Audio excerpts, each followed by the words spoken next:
Hi, Professor. Hi, How how are you you doing, today? Mr. Ford? Good to Hi. see you today. My pleasure.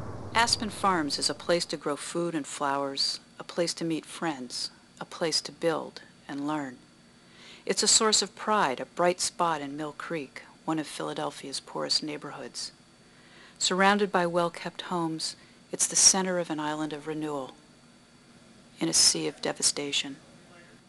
For 16 years, Mill Creek has been at the heart of my work, and Aspen Farms, my touchstone.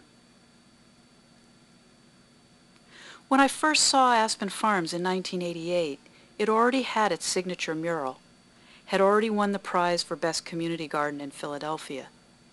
But what impressed me most were the people themselves.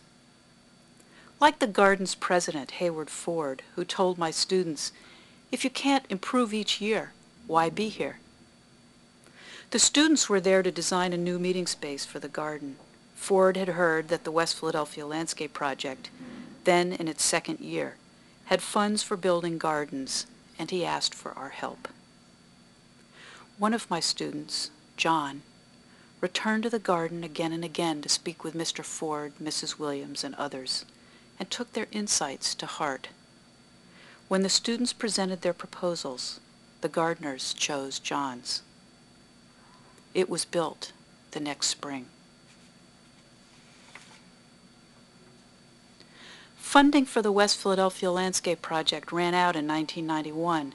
By that time, my students, my colleagues, and I had designed dozens of gardens and made proposals for the strategic reuse of vacant urban land in the Mill Creek watershed. I'd hoped to print our reports and bring together residents and city officials to plan the watershed, but my proposal was not funded. I'd also hoped that our work would influence the city's plan for West Philadelphia. It didn't. For the next few years, I wrote and spoke about what I'd learned in Mill Creek and took colleagues from around the United States and around the world to see the neighborhood. Aspen Farms was always on the tour. So here we are in Aspen Farms. Aspen Farm, the garden spot of West Philadelphia. On these visits, Mr. Ford talked about problems facing local kids and how he'd like to help them. His own children had grown up, gone to college, and moved away. In 1994, John died of AIDS. "He was like a son to me," said Mr. Ford. "He was like a son to me, too."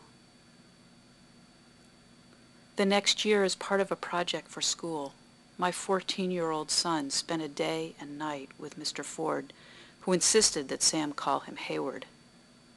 Sam came home and said that he'd made a friend for life. So had I. That year, Hayward and I started meeting with teachers from Sulzberger Middle School, a block away from Aspen Farms. Hayward and one of my students helped a 7th grade class plant a garden at Aspen, and the kids won a prize at the city's harvest show. Next year, we got a grant to create an urban watershed curriculum at Sulzberger and to build an outdoor classroom at Aspen Farms.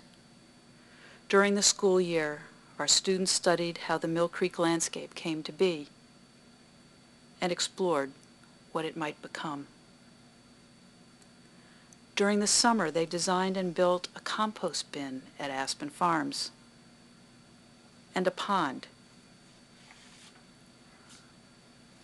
We enjoyed the pond, we used it for our studies, and we made plans to enlarge it. About that time, Hayward gave me a key to Aspen Farms, and it's been on my key ring ever since. One by one, the founders of Aspen Farms left the garden. Mrs. Williams had a stroke. Mr. Clark got too sick to garden. Mr. Brown died, and he was over 105. A few years ago, Hayward started talking about retiring as president and the need for a new generation of leaders. But he'd done so much for so long that people had gotten used to letting him take charge. We talked about transition. We never thought that I would be the one to leave first. In the year 2000, I moved to Boston and MIT. The only hard part was moving so far from Mill Creek, for the West Philadelphia Landscape Project is not just my research. It's personal.